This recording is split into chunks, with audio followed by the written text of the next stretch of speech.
So I have some experience of chiming in from time to time with respect to American politics, and I have received a reaction from some people who say, "You're Canadian. We don't care what you think. Why are you getting involved?" And I don't want to. I don't want to give the impression that I'm trying to interfere with Canadian politics or anything like that. And certainly, my influence isn't great enough to actually propose some sort of interference. But I do think that Americans need to recognize that you aren't just some confined, isolated nation. You aren't even merely a republic. You're much more akin to an empire. You have military bases throughout the world. Your currency is the de facto global currency. So what happens in America, it affects the rest of the world, and which is why we all take a bit of an interest in what goes on in America, because it is going to affect the rest of the world. And after having a nonstop media blitz for years of campaigning now, I don't understand how you guys tolerate the nonstop campaigning. In Canada, where I live, it's like an election gets announced and there's maybe 1 to 2 months worth of campaigning, and then we get it done and we move on. Your politicians spend so much time campaigning that it's a wonder that they actually get anything done in their job. Maybe they don't, for all I know, but that's certainly a concern I would have as an American, and that does seem to be reflected in the polls, that you guys are concerned about the integrity of your democracy. But I also thought that, as a Canadian, it might be beneficial for me to share some thoughts that might be refreshing after just being inundated by the constant spin cycle of your own media. Perhaps an outside perspective might breathe some fresh air into your experience of your own political thought. One of the other effects of this non-stop political campaigning and media coverage seems to be that people can't just be casually supportive of a particular politician. It's either like you idol worship your candidate and hate the other one, or the reverse. This is something I've noticed, that whenever I offer a criticism of either candidate or either party, which I have been inclined to do from time to time, because I don't think either of them are perfect, I'll often hear from the other side thinking that that's somehow an endorsement, an absolute unequivocal endorsement of the other side, and it's not. And the same is true for whatever I have to say in this video. If you find that I'm criticizing the person that you love, boy, take a step back from that and realize that there are criticisms that are applicable and relevant to your particular your candidate, and that doesn't mean a full-hearted endorsement of the other candidate either. There's a book that C.S. Lewis wrote. Actually, it's part of a series of books of his space trilogy called, I think it was In That Hideous Strength, in which there's the villain is speaking at one point, and he says something like, and he's speaking on behalf of the interests of the villains. He's saying that as long as we can polarize the left and the right, and this is paraphrased, by the way, this isn't the exact quote, but he says, as long as we can keep people either fully dedicated to the left or fully dedicated to the right, and therefore ignoring us who secretly govern things unaccountably, then our interests are fulfilled. And that's perhaps one of the most poignant insights that I think could be applied to the American political situation, and not just America. It's true of Canada, it's true of Europe as well, in that we are being governed by elites who have very limited interest or perspective of what it's like to be a working class, middle class person.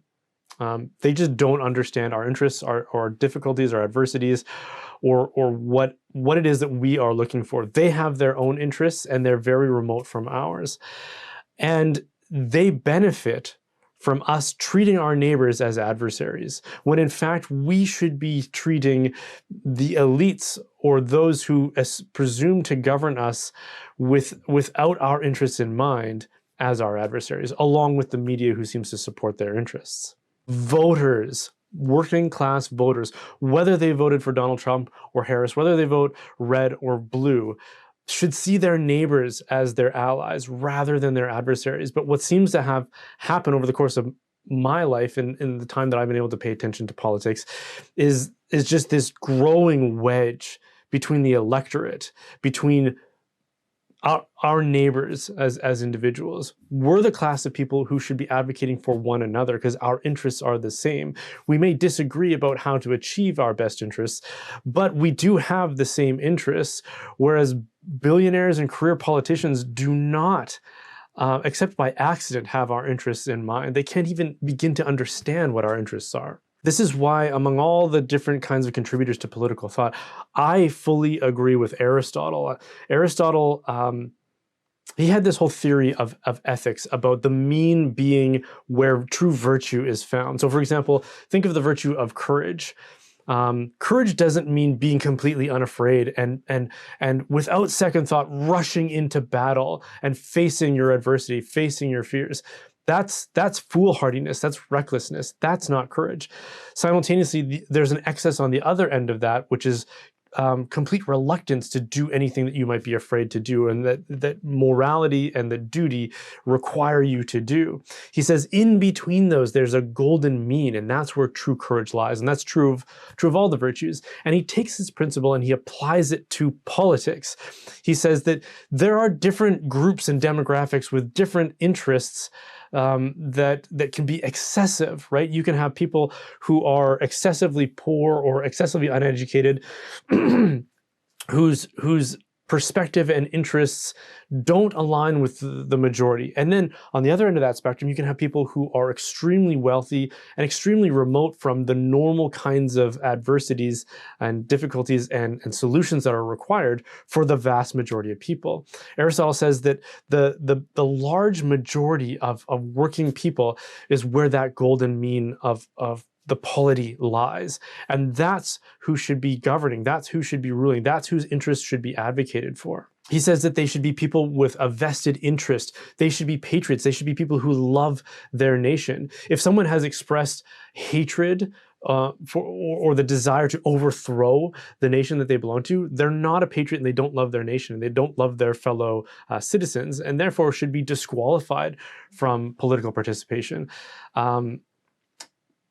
People who aren't citizens, who haven't contributed in some meaningful way to earn their citizenry and therefore earn an opportunity to contribute to governing policy. And also people who are educated should be the electorate. People who are not educated, how can we rely upon them to make good governing decisions that will serve the best interests of all from the perspective that a good education would provide, rather than merely their own self-interests? And sadly, what we find in this most recent US election, but this doesn't seem to be exceptional, is that the two candidates were neither of those.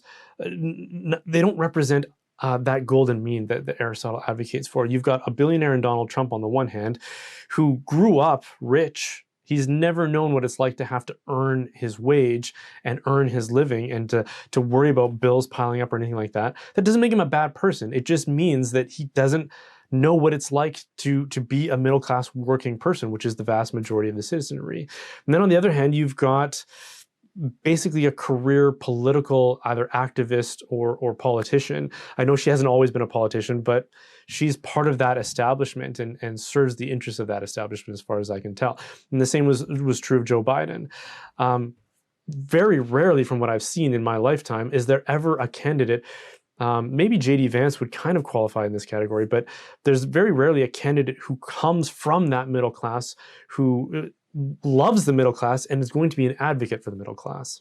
And then also, you would want your leaders to be virtuous people in some way. Now, virtue is a concept that seems to be lost on modern man, but myself as a Catholic who is deeply immersed in the Catholic intellectual tradition, I have some familiarity with virtue ethics. Aristotle, like I had mentioned earlier, is sort of the main source, or at least the master of virtue ethics. But from what I can tell, the two candidates that again the U.S. had proposed for them were not virtuous people. Donald Trump may have some natural virtues that make him successful in his own right, but he also has a lot of vices and a lot of weaknesses. That's what a vice produces. It produces weakness in your leader. He's intemperate. He's unrestrained. He's rash in his judgments. He's a little bit foolhardy. He's not prudential and cautious in the ways that you would want him to be. He's not temperate. He doesn't seem to govern his appetites, at least all of his appetites, in the ways that he should, which is why he is several times divorced and remarried, and has admitted that he's had affairs along the way as well.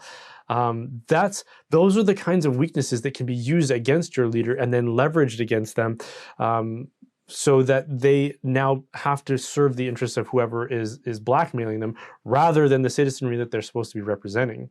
And Kamala Harris, I just don't even know where to begin with her. She doesn't seem to be a very intelligent person. She doesn't seem to be capable of speaking to the various issues. She always seems to be hiding something, so seemingly a lack of integrity. She doesn't seem to really stand for anything. Her ascendancy, the means by which she rose into positions of influence was very, very suspicious and certainly not virtuous. And just overall, she strikes me as someone who is completely out of touch with the common working person of today.